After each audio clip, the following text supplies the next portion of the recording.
time for Ask Uncle Chael. Let's start with Cash. Do you ever see them creating Conor versus Nate 3 for the White House? And if so, will it be 5 rounds?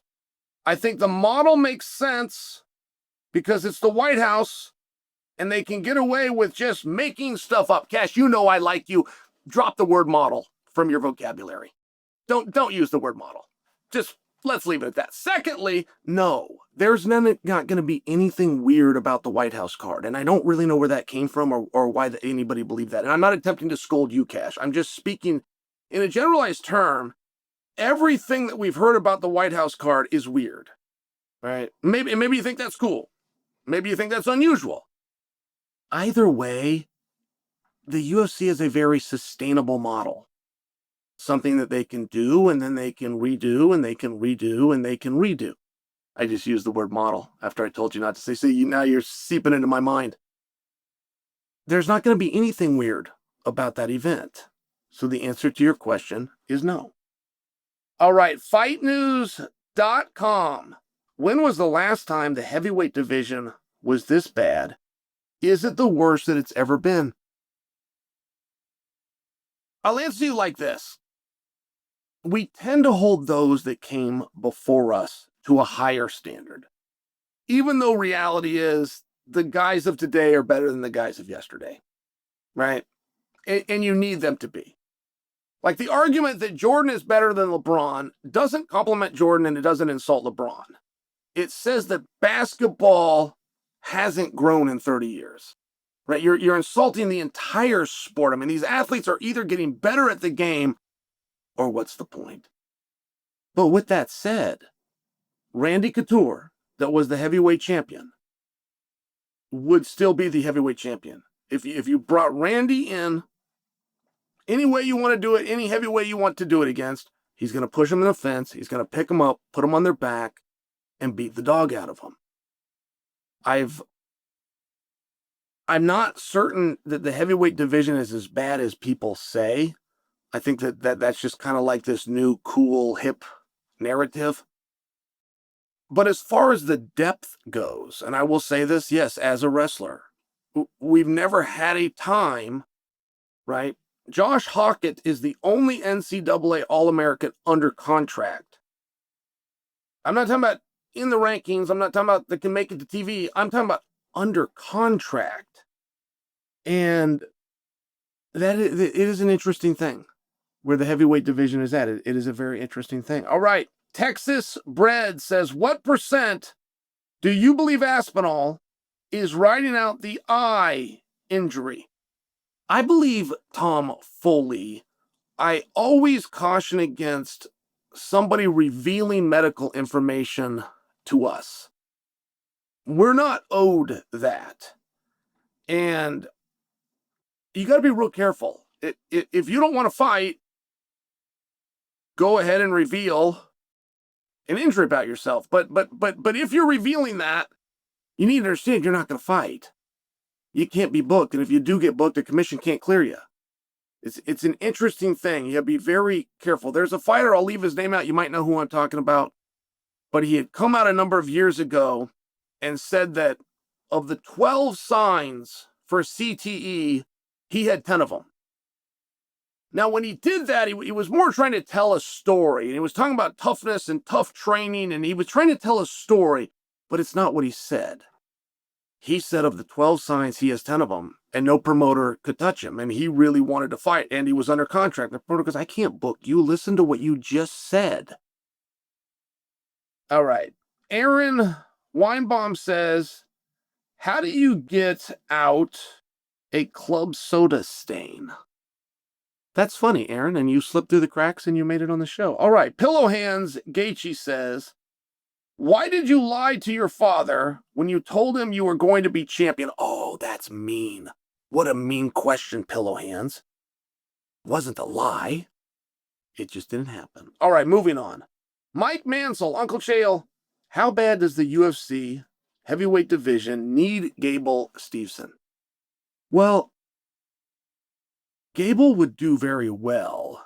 The idea of need, that's an interesting thing. It's a very interesting thing. If you have Gable and Gable's as great as you think he is, and I also think that Gable's very great, but who are you going to have him fight?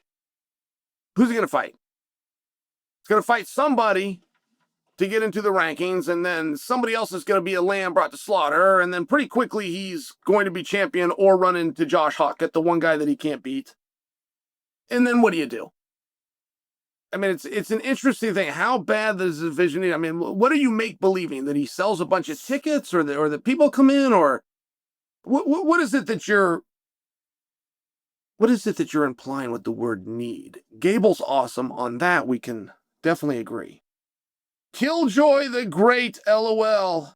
What's one question you would ask your father if he was still alive? What's one piece of advice you would give your son on winning and losing? Question I would ask my father. I had an interesting time. I knew that my dad was going to die. It wasn't a surprise. Like he wasn't hit by a car. He was in the hospital. And everybody left the room, and we actually played a game of Ask Me Anything. So things that I had wondered, or family secrets, if you will, I asked him. And he asked me some questions back that I wouldn't want, right? That I would only tell somebody, right? The old take it to your grave, but this was a literal situation. And what would I tell my son? My son happens to be sitting over here right now. And what would I tell my son about winning or losing is pretty straightforward. It's pretty straightforward. There's not a participation award. It's pretty straightforward. You are going to get what you go out and take. And you either win or you lose. And the whole try and effort, and these are nice things to say. But if you want it, you're going to find a way. And that's what I do tell my son. All right, Eric asks, what's the deal? Oh, you used a word I can't say. What's the deal with echinacea? McGregor is doing it. Changes his life. No. Ayahuasca. All right, military vets are doing it. Change their life. Would you ever do ayahuasca or DMT? I don't know a lot about it, and no, I would not do it. And I have heard people say that it changes their life. I have heard that. And you go through a few days of like something really bad, and then you come out the other side, and no, I would not do it, and I don't recommend it, and I can't even pronounce the word. That's how much I know about it.